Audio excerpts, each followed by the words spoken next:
Geometry Unit 2, Lesson 10, Justifying Construction. So in this lesson, we want to look at the constructions that we've done and actually justify them now. How do they actually work?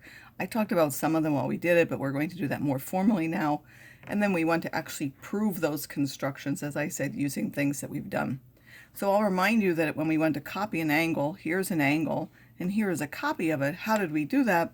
We drew a ray first from here to here, and then we took any arc from here to here, and we went this arc here, and then we made the same arc there.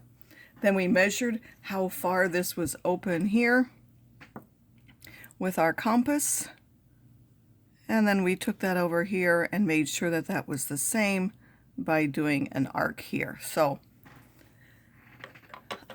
that's how you get the copy there. And then finally you go from D through that point where those two arcs intersected. You made that. Now why does that work? So we can actually make these two triangles by drawing down there. And what we want to show is that this angle and this angle are the same. So what did the construction do? How do we know which segments are the same? Well, they have the same arc radius, or the same compass radius, if you like, when we set it. So we set it to the same setting, and those are the ones that are going to be congruent. So we have AC and AB and DF and DE, which were all done with the same setting. And now we'll pair them by the ones that go from here to here. So all of these are really the same, but we have AC, which is now congruent to DF.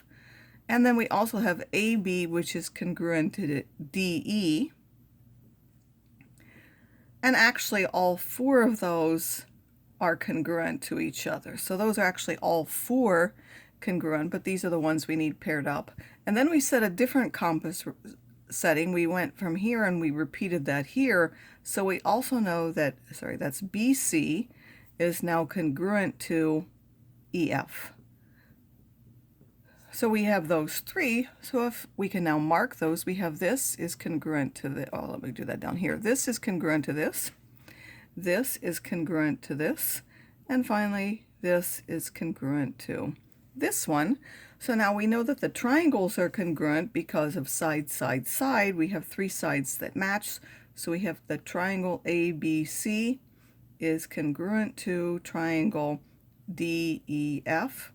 And that's by the side, side, side triangle congruence theorem.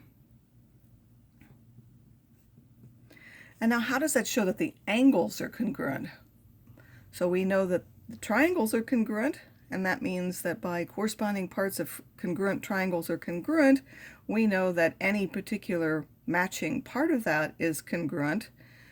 So if we look at that, that means that this angle, which matches D, A matching D, is now congruent. So angle A is now congruent to angle D because of corresponding parts. And now let's go on to our next construction. We'll look at the angle bisector. So the angle bisector, I'll remind you, we have this angle ABC, and we want to cut it in half. We made an arc of some length. So we went like this and made an arc. And what did that do? That made this length and this length the same. And then either we used the same or we set it to another one. This one happened to use the same one, but you could have set a different one. So I won't mark those the same. Again, let me just do it something different. We could set it to something different and mark up here and then mark here, and we'll still meet on that line. And then once we've done that, we would connect those together. And that gives us the angle bisector where those happen to meet. And I think I'm off a little from mine. I moved. But if you've done it accurately, we can now draw a line from here to here and get two triangles. We have this ABD and we have ACD by construction. Because of the way we did the arcs, AB is congruent to AC. Which one is BD congruent to? So we now did this one. BD is congruent to, and it's true whether you went to here or wherever you went. BD is now congruent to CD because you use the same arc length. Now those might all be congruent, but it's not really important because we use the same compositing or radius when we did it. Now there's another segment in those triangles that's in both of those triangles. So we have ABD and we have ACD. Where's the third side? The third side is this common one right here that's in both triangles. And how do we know that it's congruent to itself? That is the, if you said reflexive, that is correct. That's the reflexive property of congruence. And then again, we have three sides that are congruent. So that is the side, side, side triangle congruence theorem. And we know that triangle ABD is congruent to triangle A, and now B matches C, so this would be triangle ACD. And then again, because corresponding parts of congruent figures are congruent, we can now show that this part of this triangle and this one are congruent, so that's angle BAD and then angle CAD are congruent. And then by the definition, because this line now cuts it in two equal parts, which is the definition of an angle bisector, that AD is the angle bisector of that angle. So we have now proven that this AD cuts that angle in half.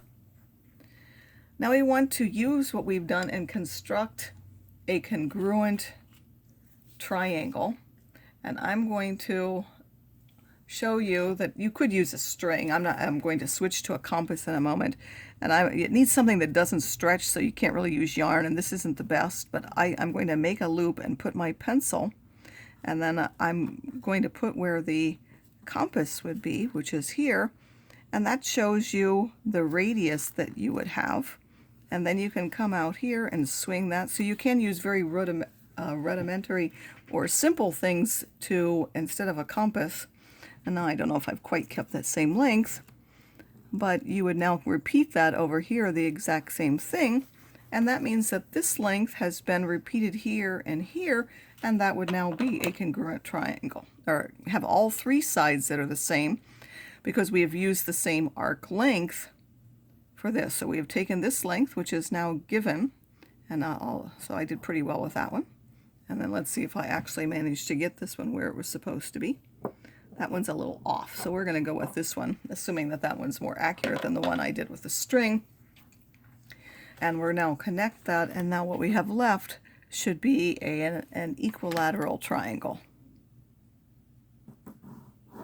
because we use the same arc length that was already that given side, so we just repeated that length for all three of those. That's how we know that's an equilateral triangle.